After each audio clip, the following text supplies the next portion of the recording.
사랑이 많으신 하나님, 쌀쌀한 날씨를 느끼며 새벽을 맞습니다. 그래도 따뜻한 주님의 품 안에서 오늘 하루를 시작하게 하시니 감사합니다. 오늘 하루도 어린아이가 엄마의 품에 안긴 것 같은 평온하고 안전한 하루가 되었으면 좋겠습니다. 이 세상에 험한 일들이 많고 예기치 않던 일들이 참 많이 일어나지만 주님의 품 안에서 보호받으며 신비롭고 놀라운 성령의 기운을 느끼며 오늘도 살 수 있기를 원합니다. 하나님, 건강한 사람도 있지만 우리 중에는 연약하고 조금 부족한 사람들도 참 많습니다. 아니, 우리의 모습이 그러하고 나의 모습이 그러합니다. 조금 강하고 건강한 부분도 있지만 우리 속에는 참 연약하여서 다른 이들에게 들키고 싶지 않은 것들도 많이 있습니다. 하나님, 우리의 약한 부분들을 주님께서 강하게 하여 주시고 단단하게 하여 주시며 지켜주시기를 기도드립니다. 늘 약한 것을 생각하며 불안해하는 우리들의 심정을 아시오니 우리의 약함이 도리어 하나님의 일하시는 통로가 되고 하나님의 임재를 드러내는 재료가 되게 하여 주시옵소서. 아버지 하나님, 우리의 약함을 뚫고 들어오려는 악한 세력이 있음을 늘 보곤합니다. 사탄이 우는 사자와 같이 약한 이들을 물어뜯으려 돌아다니고 있음을 봅니다. 우리 밖에서 우리 속에 있는 양들을 호시탐탐 노리는 들짐승처럼 우리의 자녀들을 노리는 악한 세력들로부터 우리를 보호하여 주시옵소서. 양들의 문이 되시고 울타리가 되시는 주님, 한 마리의 어린 양도 잃지 아니하시고 찾으시는 하나님, 어리석은 양과 같이 욕망을 따라 욕심을 따라 제 갈 길로 가는 이들의 발길을 추적하여 주시고 그들이 위험한 곳에서 울며 부르짖을 때에 그들을 발견하여 주시고 찾아 주시옵소서. 나태함과 게으름의 힘에서 빠져나오지 못하여 살아가고 있는 우리들의 모습을 또한 봅니다. 양떼의 진영에서 점점 멀어져가는 양과 같이 안타깝게도 신앙의 길에서 점차 멀어지고 주님과 점점 멀어져가는 우리들의 모습을 봅니다. 세상의 안락함에 빠져서 세상이 주는 많은 것들에 도취되어서 인도하시는 주님을 그저 멀리서만 보면서도 힘차게 따르기를 결단하지 못하는 우리들을 주님 불쌍히 여겨 주시옵소서.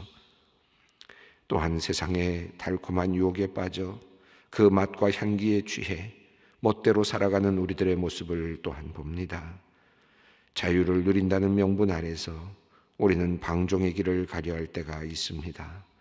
육체가 주는 짜릿한 만족감, 찰나의 배부름을 찾아 하루를 탕진하고 또 하루를 낭비하는 우리들을 주님 불쌍히 여겨 주시옵소서.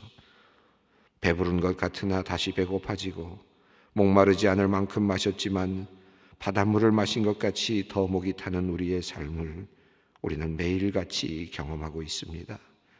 하나님, 우리가 하나님 안에 있을 때에만, 주님의 품 안에 있을 때에만 우리에게는 참된 안식과 평안이 있음을 고백하오니 우리를 유혹과 욕망에서 구하여 주시고 하나님의 품 안에 거하게 하여 주시옵소서. 하나님 아버지, 우리 소망교회를 위하여 기도합니다. 우리 교회에는 1539분의 시무 권사님들이 계십니다. 늘 기도의 자리에서 나라와 민족 그리고 교회와 교역자들 그리고 성도님들을 위해 기도하시는 분들입니다. 교회의 문은 코로나19로 인하여 닫혀 있지만 여전히 24시간, 1시간도 빠짐없이 기도하고 계시는 우리 권사님들입니다. 하나님, 우리 소망의 권사님들이 이름도 빛도 없이 예배를 안내하고 결혼 예식을 돕고 장례를 돕는 일들을 감당하며 성도들과 어려운 이웃들을 위로하고 돌보는 귀한 사역을 감당하여 왔습니다. 코로나19로 인하여 많은 인원이 함께하지는 못하지만 여전히 우리 소망의 권사님들이 자신의 자리에서 최선을 다하여 교회를 섬기고 주님을 섬기게 하시니 감사합니다.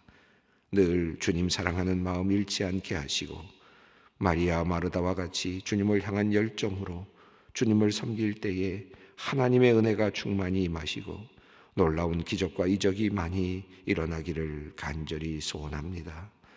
봉사의 기적이 일어나는 우리 소망교회가 되게 하시고 우리 권사님들을 통하여 교회가 하나님의 아름다움을 드러내며 주님의 인격과 성품을 드러내는 역사가 있게 하여 주시옵소서. 하나님, 깨어진 가정, 깨어질 위기 속에 있는 가정들을 위해서 주님께 간절히 기도합니다. 하나님께서 아담과 하와를 만나게 하셨을 때에 아담이 아내를 보며 내 살 중에 살이요 뼈 중에 뼈라고 감탄하였던 것을 기억합니다. 배우자를 보며 감탄의 마음을 가졌던 부부가 시간이 지나 이런저런 상처를 받고 마음이 멀어지고 서로를 존중하지 못하는 상황에 이르게 된 가정들이 있습니다.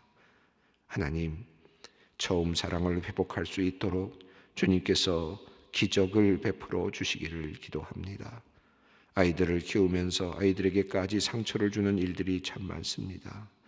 사랑으로 시작되었고 사랑의 발전소가 되어서 그 사랑이 아이들에게까지 내려가서 더 아름다운 세상을 만들어 가야 할 가정인데 사랑이 아니라 증오와 경멸, 분노와 폭력을 만들어내는 그런 가정이 되고 말았으니 주님, 우리 인간의 부족함과 연약함을 불쌍히 여겨주시고 결혼의 위기 가운데 있는 가정들에게 주님의 은혜와 은총을 더하여 주시옵소서.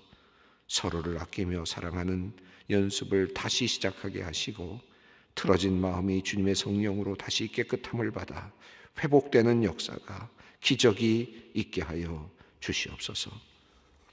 오늘도 병상에 누워있는 우리 소망의 식구들을 위해 기도드립니다. 긴 투병의 시간을 거치며 지친 성도님들의 마음을 위로하여 주시옵고 가족들의 마음에도 힘과 용기를 주시옵소서.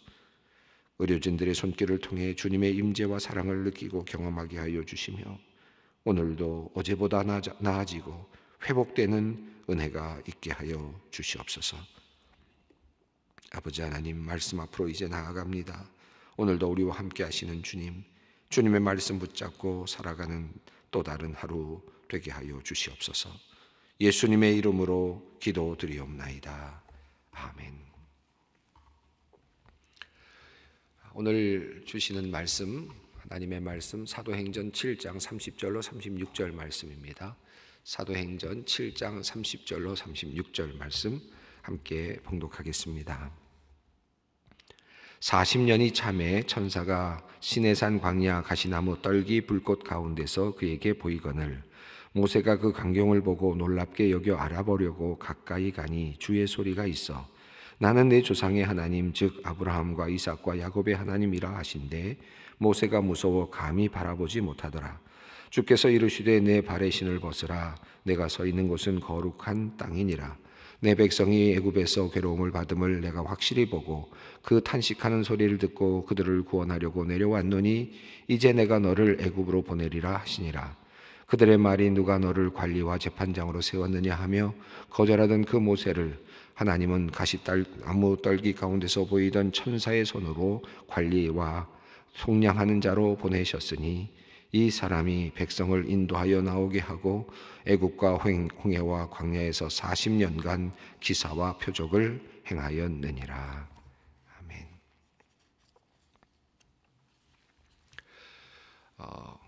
우리가 지금 사도 스데반 집사의 설교를 지금 함께 읽어가고 있습니다. 복음 중에 복음이고 초기의 그 복음의 핵심을 다루고 있는 매우 중요한 설교라는 말씀을 재차 여러 번 드렸습니다. 우리가 모세에 대한 이야기를 읽어가고 있는 중에 이제 뒷부분에 해당되는 말씀을 우리가 읽었는데요. 앞에 있는 내용들과 함께 연결해 볼 수 있을 것 같습니다. 이 스데반의 설교 안에는 아주 그 영적인 내용들이 참 많이 있고 특별히 구약에 있는 내용과 또 이 예수 그리스도를 영적으로 해석하고 또 그것을 연결시키는 하나님의 뜻이 어떠했는지 그 비밀, 그 구약에 있었던 우리가 풀 수 없었던 그 비밀을 열어 보여주는 아주 귀한 그런 단초가 되는 그런 설교지요. 그래서 이 안에서 우리가 이 스데반을 통해서 하나님께서 성령으로 어떻게 이 구약을 다시 보게 해주셨는가. 그것이 초대교회가 가지고 있었던 구약을 보는 관점이었구나 하는 사실을 우리가 깨닫게 되는데 매우 깊은 그런 의미를 담아내고 있는 것을 우리가 확인할 수 있습니다. 특별히 이 구약에 나오는 많은 족장들의 이야기를 예수 그리스도의 그 예표로서 또 예수 그리스도를 준비하는 자로서 그렇게 연결시키고 있는 것, 그리고 그것이 어떻게 또 예수 그리스도에게서 이루어지고 있는지, 그 족장의 모습이 또는 요셉의 모습이, 아브라함의 모습이 또는 모세의 모습이 어떻게 예수 그리스도 안에서 이렇게 연결되고 합류되고 있는지 하는 것들을 이 스데반의 설교에서 확인할 수가 있습니다.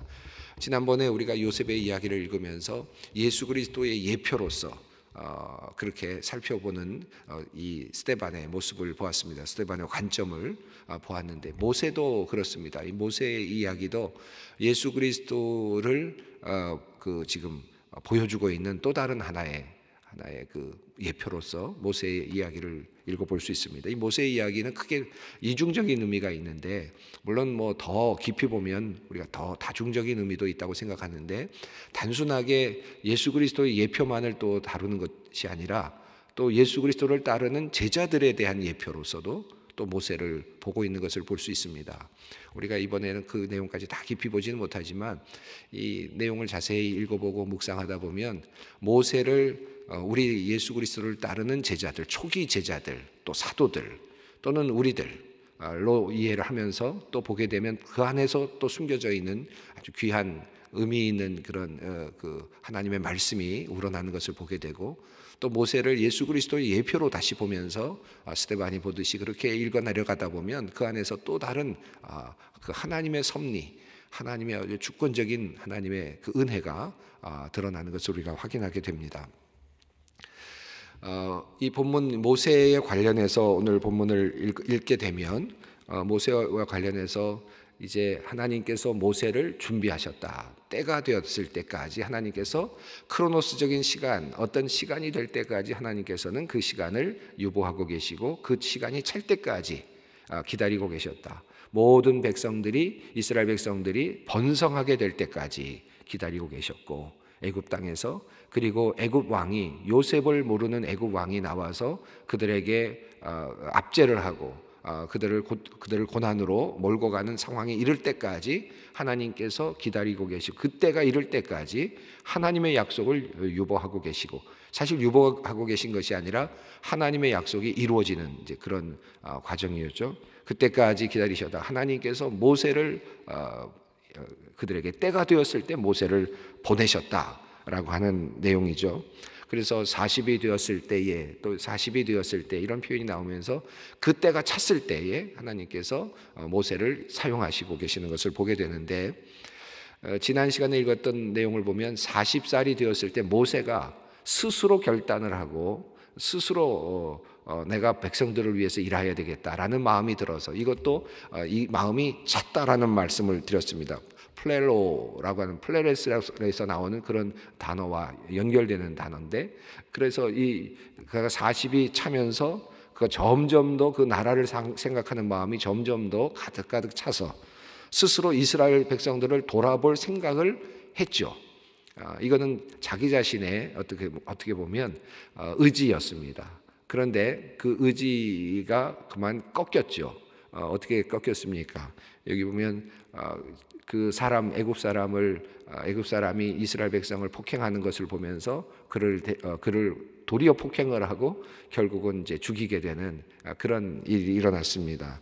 그런데 그렇게까지 해서 그 이스라엘 백성들과 자기 자신이 동질감을 표현하려고 했는데, 사실은 여기에는 이제 살인이라고 하는 또 다른 그 매개체가 있습니다만은, 그래서 이것을 또 예수님으로 바로 연결시켜 보면 굉장히 복잡할 수도 있는데, 그럼에도 불구하고 우리 그 한 사람, 그러니까 한 사람이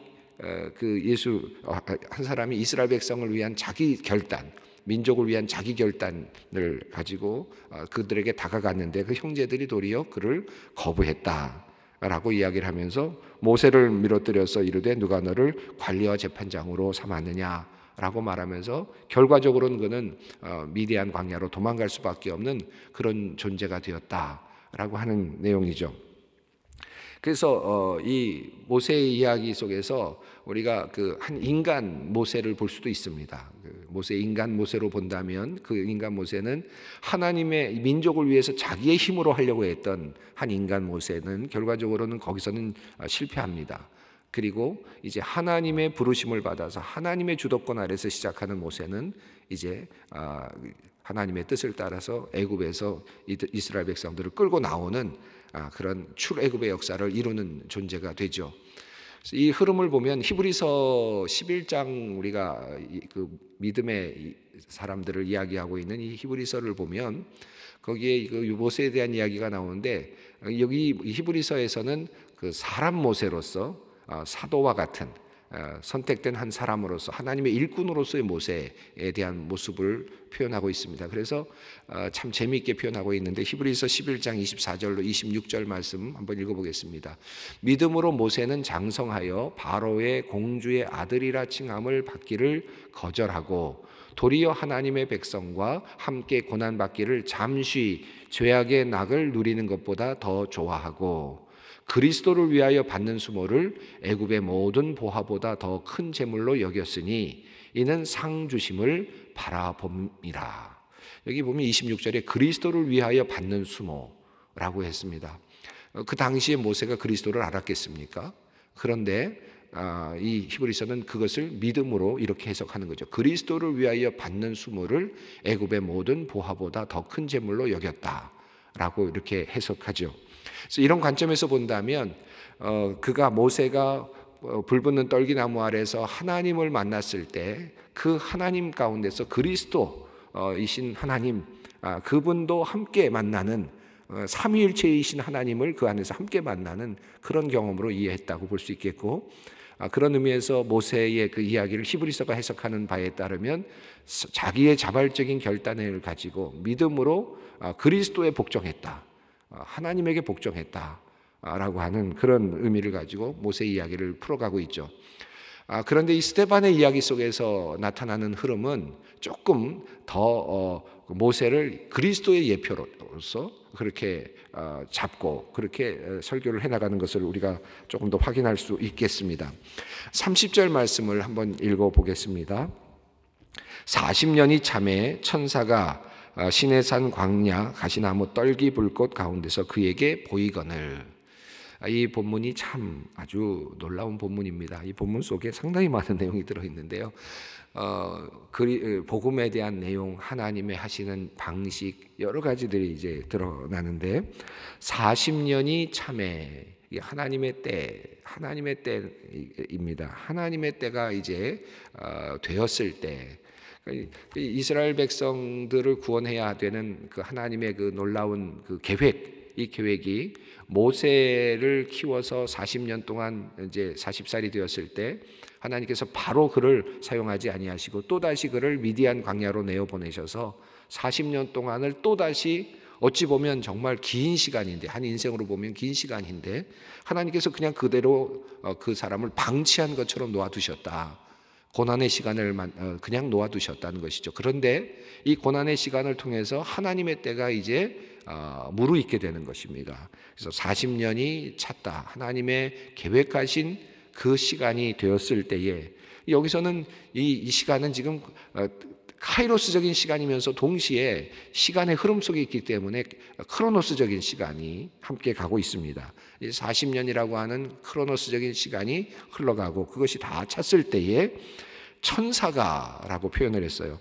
물론 이 천사라는 말이 여러분 어떻게 들리실지 모르겠는데 그냥 천사가 존재가 있는가 없는가 이런 표현들을 할 수 있겠지만 이 당시에 그 70인 역은 이것을 천사로 표현했기 때문에 아마 그대로 천사로 그렇게 받아서 스데반이 설교했을 가능성도 있습니다. 그런데 또 한편으로는 구약 성경 출애굽기를 보면 이 내용 속에 하나님의 사자가라고 되어 있거든요. 그러니까 하나님의 사자를 천사로 해석할 수도 있지만 구약 성경에서 특히 출애굽기라든지 이런 데서 나오는 하나님의 사자는 하나님 자신을 가리키는 말이고, 그래서 창세기와 출애굽기에 나오는 하나님의 사자는 하나님 자신을 표현하는 또 다른 말이라고 할 수 있습니다. 그래서 하나님이라고 이렇게 표현하는 것이 또 적절할 수 있는데, 이 70인역을 통해서도 그렇고 이게 천사라고 하는 표현으로 이렇게 나타나면서 그것을 그대로 인정했죠. 그런데 이 천사라는 말을 싫어하는 사람들이 누굽니까? 여러분, 전에 제가 말씀드렸습니다만 사두개인들은 천사를 인정하지 않는다. 영적인 존재 인정하지 않는다. 영적인 어떤 것들에 대해서 인정하지 않는다라고 말씀드리지 않았습니까? 부활도 인정하지 않고. 그러니까 이 사두개인들로 가득 차 있는 지금 그 공의회 앞에서 천사를 이렇게 거명한다는 자체가 내가 그들의 비비를 거스리겠다라고 하는 그런 의미까지 포함되는 것인데, 그는 당당하게 천사라는 표현을 쓰고 있습니다. 40년이 참에 천사가 시내산 광야 가시나무 떨기 불꽃 가운데서 그에게 보이거늘. 이 기독교가 무엇인가? 기독교는 자발적인 자기 결단에 의해서 이루어지는 것이 아니고, 그래서 모세가 스스로 민족을 위해서 살기로 결정하는 것에서부터 출발하는 것이 아니다. 이것이 앞서 나오는 내용 속에 나오고 있고 또 구약 성경에도 나오는 내용들이죠. 그런데 이 기독교의 핵심은 하나님이 나타나시고 하나님이 결정하시고 하나님이 누구를 부르시고, 그것도 메소포타미아에 있는 그런 곳에 있는 먼 곳에 있는 약속의 땅은 이쪽에 가나안 땅에 있는데, 메소포타미아에 있는 어떤 한 사람의 가정에 하나님께서 들이닥치셔서 아브라함이라고 하는 사람의 이름을 부르시면서 네가 이제 나를 따르라라고 말씀하시면서 이제 내가 지시할 땅으로 가라고 말씀하시면서 약속을 일방적으로 주시는, 그리고 그에게 축복을 해주시는 이 하나님, 여기서부터 출발한단 말이죠. 이 기독교는 그래서 하나님의 찾아오심, 하나님의 주도권, 이것이 굉장히 중요합니다. 다른 종교와 다른 점이죠. 우리 보통 일반적인 종교는 내가 스스로 찾아갑니다. 신은 어디엔가 존재하는데 내가 그 신을 찾아서 가는 것이고, 또는 세상의 법칙을 찾아가는 것이고 이치를 깨달아가는 것인데, 이게 기독교는 그게 아니라 하나님이 주도적으로 의도적으로 아브라함에게 나타나시고 약속을 주시는 그런 하나님이시죠. 여기도 마찬가지입니다. 이 모세를 하나님께서 부르실 때 어떻게 하시느냐 하면, 하나님께서 일방적으로 하나님의 때에 그는 지금 80년을 지금 살아가고 있는데 40살까지는 애굽에서 또 40살까지는 미디안 광야에서 살아가고 있는데, 하나님께서는 그를 미디안 광야에 있는 시내산 그 광야에 있는 곳에서 하나님께서 불붙는 떨기 나무의 모습으로 나타나셨습니다. 그래서 그에게 나타나 보이셨다라고 하는 표현입니다.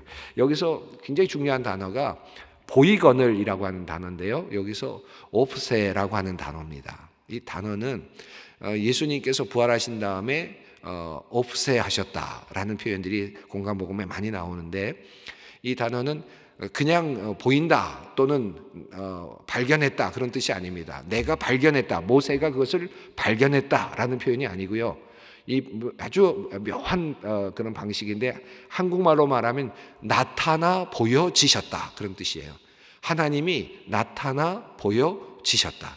그러니까 하나님의 주도권인데, 그래서 하나님이 그에게 눈으로 보일 수 있도록 그 앞에서 나타나 보여지셨다라는 그런 뜻입니다.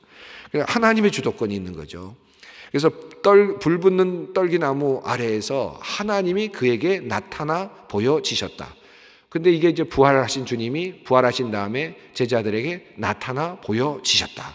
계속해서 옵세가 사용됩니다.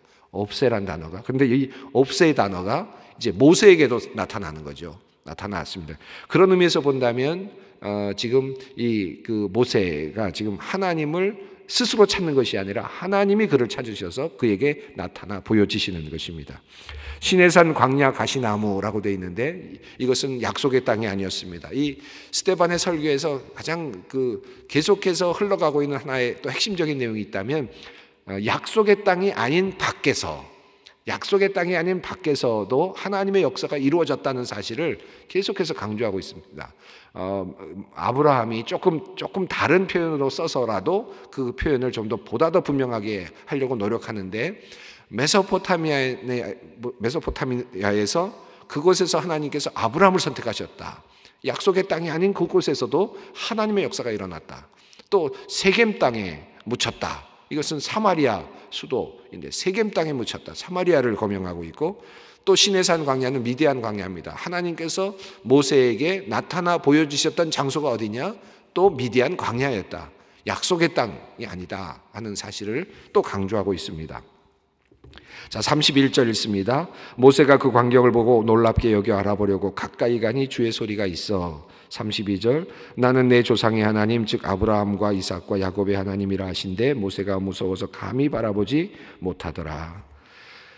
자, 여러분, 이게 우주적인 표현인데 이 31절과 32절을 보면 모세는 결국 어떻게 하는 겁니까? 모세가 하는 일은, 인간이 하는 일은 뭡니까?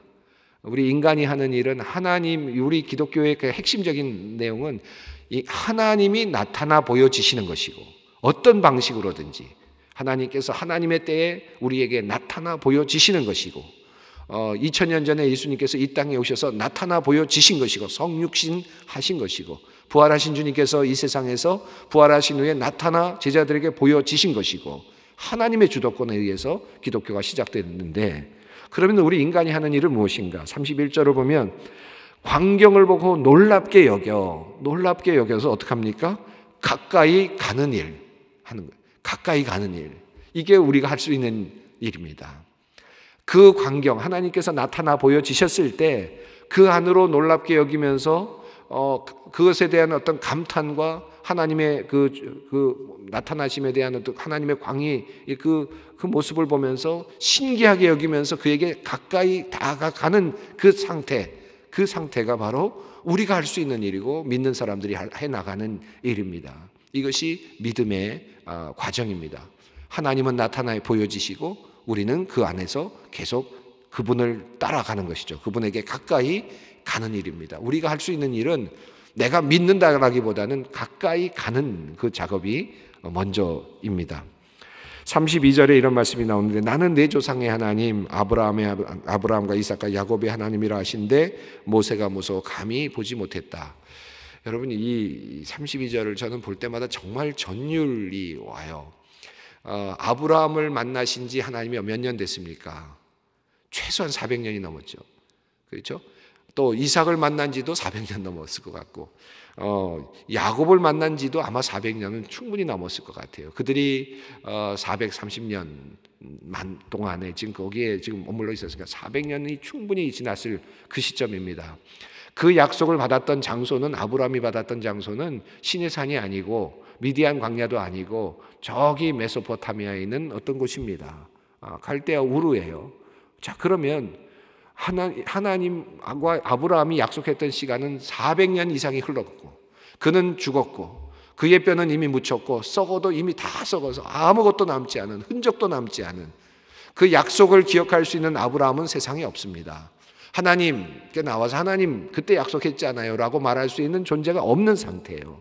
이 없는 상태, 야곱도 마찬가지고 이삭도 마찬가지입니다. 400년이 지나서 모세라고 하는 사람은 그런 약속이 있었는지조차도 모르고 있는 상태 속에서 그저 살아가고 있는, 그리고 자기 자신의 어떤 의지를 가지고 한번 민족을 위해서 일해보려다가 그만 쫓겨나서 40년 동안 또 광야 속에서 머물고 있는 그 사람에게 나타나셔서 하시는 말씀이 내가 아브라함과 이삭과 야곱의 하나님이다. 약속을 기억하시는 하나님으로 나타나고 계신 그 모습, 이게 얼마나 대단한가. 모든 것이 다 잊혀져 있는 상태 속에서 하나님만은 그 약속을 기억하고 계시면서 그에게 오셔서 하나님의 뜻을 이제 이루시고자 하시는, 모세를 향해서 모세를 통해서 이루고자 하시는 하나님의 그 단호한 결단, 하나님의 그 하나의 그 결의, 이것이 이 32절에 나타나고 있습니다. 하나님은 약속을 절대로 잊지 아니하시는 분이시다. 모든 사람이 다 죽고 모든 것이 다 없어졌을지라도 하나님은 약속을 지키시는 분이시다.